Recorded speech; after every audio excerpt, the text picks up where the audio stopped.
अस्सलाम वालेकुम। आप देख रहे हैं पाकिस्तान नाउ और मैं हूं सलमा कौसर।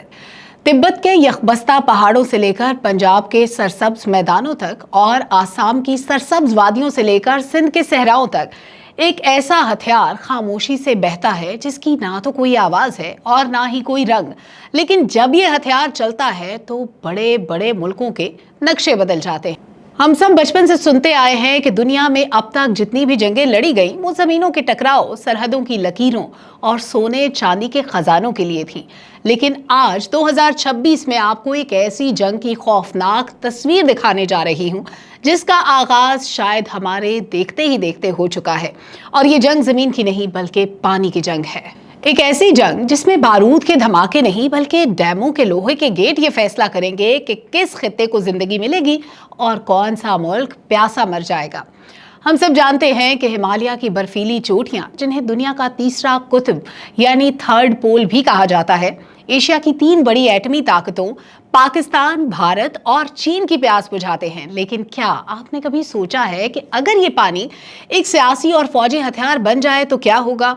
आज की इस स्पेशल वीडियो में हम इस कड़वे सच का पोस्टमार्टम करेंगे कि किस तरह भारत ने अपने से निचले मुल्क पाकिस्तान के खिलाफ आबी जारियत का खतरनाक खेल शुरू करने की कोशिश की, लेकिन वो ये भूल गया कि इस हाइड्रोपॉलिटिक्स यानी आबी सियासत का असल मास्टरमाइंड कोई और है, जो उसके बिल्कुल सर पर तिब्बत की बुलंदियों पर बैठा है। तो कहानी का आगाज करते हैं नई दिल्ली के साउथ ब्लॉक के उन बंद कमरों से जहां भारत के स्ट्रेटेजिक एक्सपर्ट और पॉलिसी साज अक्सर सर जोड़कर बैठते हैं।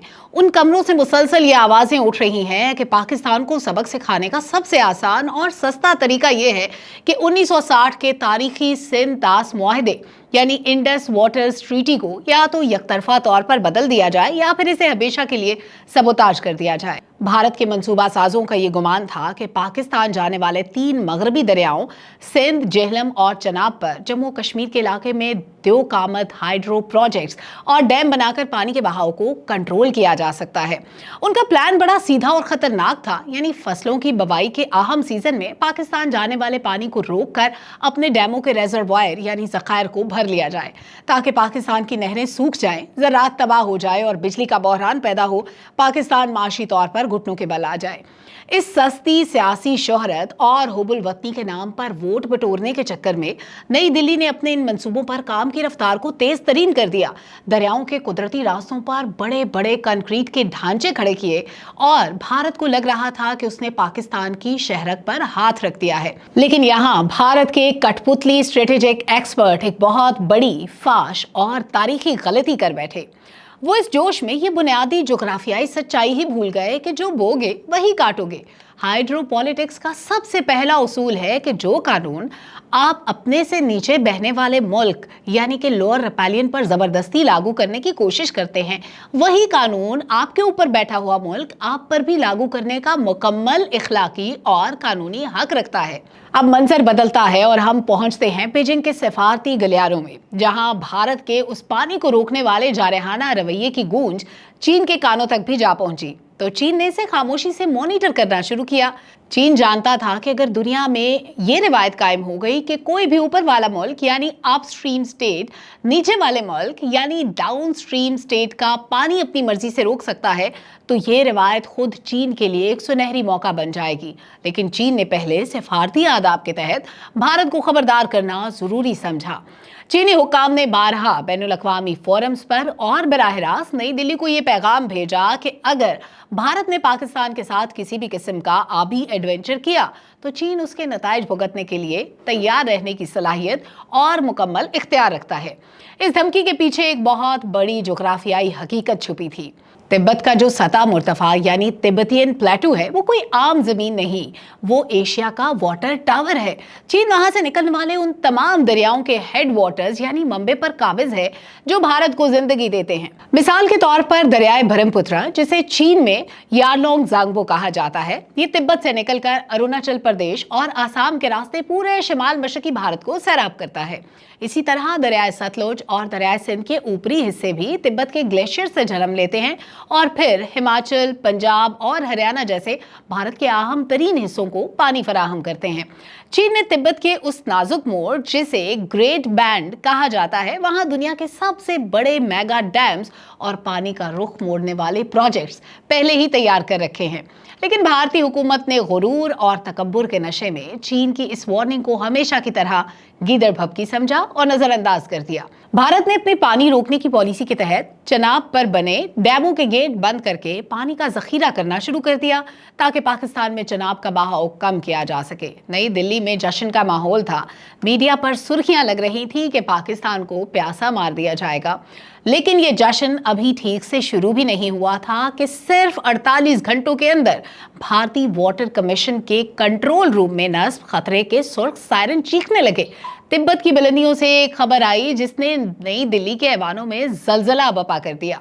रिपोर्ट आई कि भारत का सबसे ताकतवर और चौड़ा दरिया दरियाए ब्रह्मपुत्र, जो आसाम की लाइफलाइन है, उसका पानी अचानक 80% तक गिर गया है। जहां कभी बिखरा हुआ दरिया बहता था, वहां अब रेत के टीले नजर आने लगे थे। और सिर्फ ब्रह्मपुत्र ही नहीं, हिमाचल और लद्दाख की सरहद से भी दिल दहला देने वाली खबरें आईं कि दरियाए सतलुज, जो भारतीय पंजाब और हरियाणा के करोड़ों एकड़ अराजी को सैराब करता है, उसका बहाव भी सुकड़कर आधे से भी कम रह गया था। चीन ने तिब्बत में बने अपने द्योकामत डैमों के गेट्स को सेकंड्स में बंद कर दिया था। जब भारत ने बुखलाहट में बीजिंग से राब्ता किया तो चीन की वजारत खारजा ने इंतहाई मासूमियत और सिफारती मुस्कुराहट के साथ जवाब दिया, हम तिब्बत में अपने प्रोजेक्ट्स की आर्जी मरम्मत और मिट्टी की सफाई का काम कर रहे हैं, इसलिए पानी आर्जी तौर पर रोका गया है। हमारा कोई सियासी मकसद नहीं है। ये वो कड़वा और जहरीला सिफारती जवाब था जिसका सिवाय खून के आंसू रोने के भारत के पास कोई इलाज नहीं था। चीन ने भारत को अपनी ही मंतक को उसके खिलाफ हथियार बनाकर पेश कर दिया था। अब जो कुछ भारत के अंदर हुआ वो किसी डरावने ख्वाब से कम नहीं था। देखते ही देखते चंद हफ्तों के अंदर भारत की मईशत और समाजी ढांचा ताश के पत्तों की तरह बिखरने लगा। आसाम और अरुणाचल प्रदेश में पीने के पानी की इतनी शदीद किल्लत पैदा हो गई कि हुकूमत को बड़े शहरों में कर्फ्यू लगाना पड़ा। पानी के सरकारी टैंकर्स पर लोग एक दूसरे का खून बहाने लगे। हाइड्रो पावर प्लांट्स बंद होने की वजह से पूरा शिमाल मशरकी भारत अंधेरे में डूब गया। दूसरी तरफ भारत का अनाज घर कहलाने वाले सूबे यानी पंजाब और हरियाणा में कोहराम मच गया। सतलुज के सूखने से भाखड़ा नंगल डैम का वाटर लेवल डेड लेवल तक पहुंच गया। नहरें मिट्टी का ढेर बन गई। धान और गंदुम की करोड़ों रुपए की खड़ी फसलें तपती धूप में जलकर राख हो गईं और पूरे मुल्क में ग़िज़ाई किल्लत और कहत का साया मंडलाने लगा। जो मीडिया चंद दिन पहले पाकिस्तान का पानी रोकने पर बगल बजा रहा था, वो अब चीख रहा था कि क्या चीन हमें भूखा और प्यासा मार डालेगा। लेकिन कहानी यही खत्म नहीं होती। चीन के पास अभी एक आखिरी और सबसे हौलनाक पत्ता खेलना बाकी था, जिसे हाइड्रोलॉजी की जबान में वाटर बम कहा जाता है। तिब्बत के पहाड़ों पर जब तूफानी मानसून बारिशें शुरू हुई तो चीन के पास मौका था कि अपने डैमों में पानी को स्टोर करके नीचे मौजूद भारत की मदद करता। लेकिन चीन ने इसके बरक्स किया। भारत को बगैर किसी पेशगी इत्तला या रियल टाइम डाटा के चीन ने तिब्बत के तमाम डैमों के गेट एक साथ खोल दिए। लाखों क्यूसेक पानी का एक ऐसा हौलनाक रैला तिब्बत की बुलंदियों से नीचे गिरा जो एक द्योकामत सुनामी की शक्ल इख्तियार कर चुका था। ये सैलाब असम की वादियों में इस तबाही के साथ दाखिल हुआ कि पलक झपकते ही पूरे असम का नक्शा बदल गया। शहर के शहर, देहात के देहात और लाखों एकड़ अराजी पानी के नीचे गर्क हो गई। जो खित्ता कल तक पानी की एक एक बूंद को तरस रहा था, वो आज उसी पानी के बेरहम बहाव में डूब रहा था। चीन ने बिना एक भी गोली चलाए, बिना कोई बम गिराए, सिर्फ पानी के बहाव से भारत को घुटनों के बल ला खड़ा किया था। पानी की इस खौफनाक और सनसनीखेज जंग ने पूरी दुनिया को एक बहुत बड़ा और कभी ना भूलने वाला सबक दिया। भारत को इस हमाकत की वजह से खरबों रुपए का माशी नुकसान उठाना पड़ा। इसके सबसे जरखेज ज़राई सूबे बर्बाद हो गए और बैनुल-अक़वामी सतह पर उसकी साख मिट्टी में मिल गई। दिल्ली के हुक्मरानों को बिलाखिर अपने गिरेबानों में झांकना पड़ा और ये कड़वा सच तस्लीम करना पड़ा कि जिस आबी जारियत और मिस एडवेंचर का आगाज उन्होंने पाकिस्तान के खिलाफ सस्ती सियासत चमकाने के लिए किया था, कुदरत ने उसका दायरा घुमाकर उनके अपने गले का हार बना दिया। अगर वो पाकिस्तान का पानी ना रोकते तो चीन को कभी इखलाकी तौर पर भारत का पानी रोकने और उसे सैलाब में डुबोने का मौका ना मिलता। आखिरकार भारत को घुटनों के बल चलकर जनेवा में सहफरीकी मुज़ाकरात की मेज पर आना पड़ा। भारत ने पाकिस्तान के साथ सिंतास मुआहदे की मुकम्मल पासदारी का ऐलान किया और चनाब का पानी फौरी बहाल किया। तब जाकर चीन ने भी ब्रह्मपुत्र और सतलुज के डैमों के गेट बंद किए और पानी का बहाव नॉर्मल हुआ। इस पूरी दास्तान का, पूरी कहानी का सिर्फ एक कड़वा लेकिन सच्चा सबक है कि अगर आप किसी के कुएं में जहर घोलने की कोशिश करेंगे तो ये मत भूलें कि आपके अपने घर का पानी भी उसी बादल और आसमान से आता है। दरिया किसी की जाती जागीर नहीं होते और पानी पर खेली जाने वाली घटिया सियासत का अंजाम सिर्फ और सिर्फ इबरतनाक तबाही है।